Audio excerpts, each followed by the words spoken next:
CBS 47 Eyewitness News in high definition. Next at noon, why transgender woman is suing Starbucks in Fresno. And state of emergency, what Governor Brown is saying about the deadly wildfires.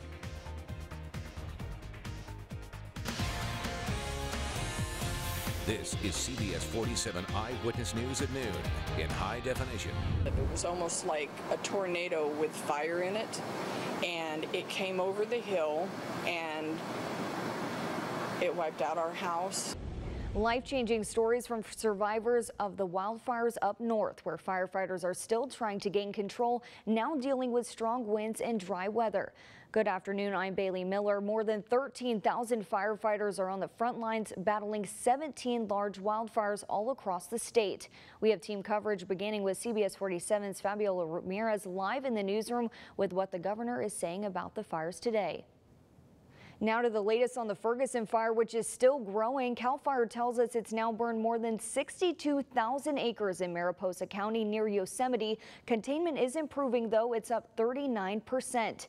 And crews from Fresno, Clovis, Reedley, and Orange Cove are fighting the Ferguson fire, but 31 others from Fresno are also in Shasta and Lake counties.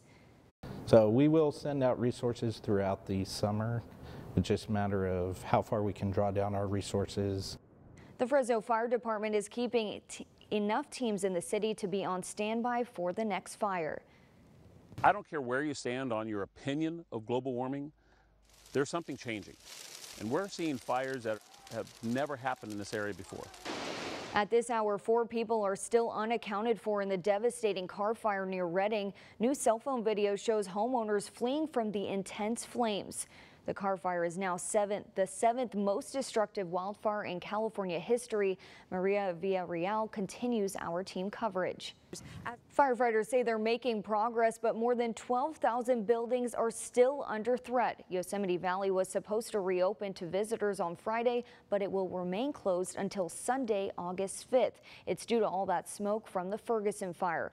Wawona Road, Mariposa Grove of giant sequoias, the Merced Grove of giant sequoias, and Hetch Hetchy will also stay closed.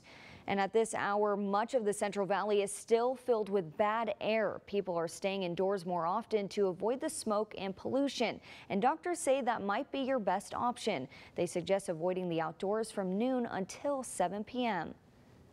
If you feel that you have a little chest tightness or you have a stuffy nose or irritation of the eyes, then you need to go inside. You feel that you're exhausted, you're foggy, you're not your mentation is not good, you're not as alert, then you need to be taken to the emergency room. Dr. Amaminian says you should also take a shower as soon as you go back inside to wash away the toxic particles that stick to your face, skin, and clothing. And we have 2 big problems that won't go away. It's the smoke and heat, but it sounds like it's going to be a lot less hot next week. Alex? Take a look at this. A family whose home was destroyed by the deadly car fire makes a surprising discovery.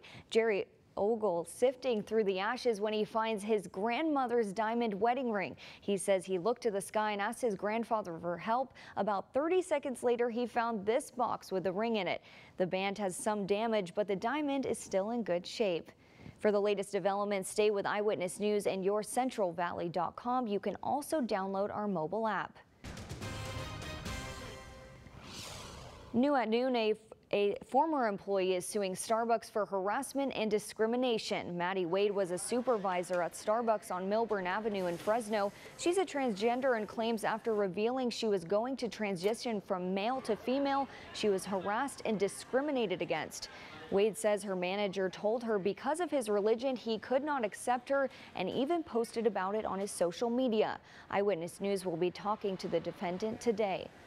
Also new at noon, boxes carrying the remains of what are believed to be U.S. soldiers killed in the Korean War are on their way home. You're looking at U.S. troops saluting what are believed to be the remains of the 55 fallen U.S. soldiers during a ceremony in South Korea today.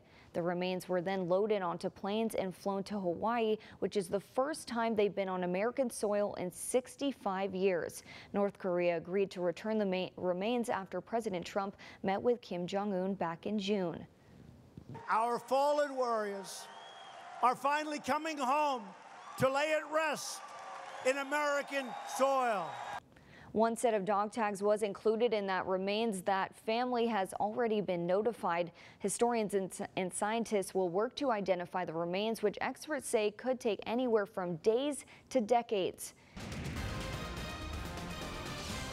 Now to the South Valley, where the future of a hospital will be decided tonight. Board members from the Tulare Local Healthcare District will decide if Adventist Health West can lease a hospital there.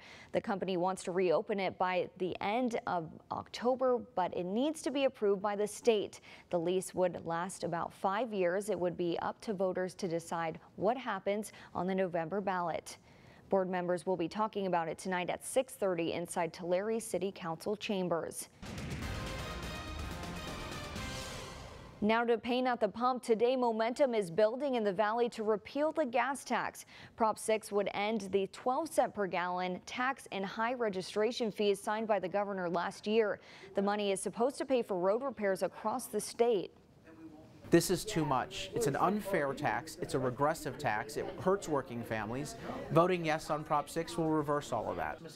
Caltrans says highway projects in our area would be at risk if the gas tax is repealed.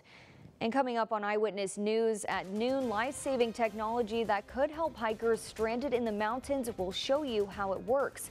And then precious cargo. There's a new alarm that will remind you what's in the back seat. It could save a life.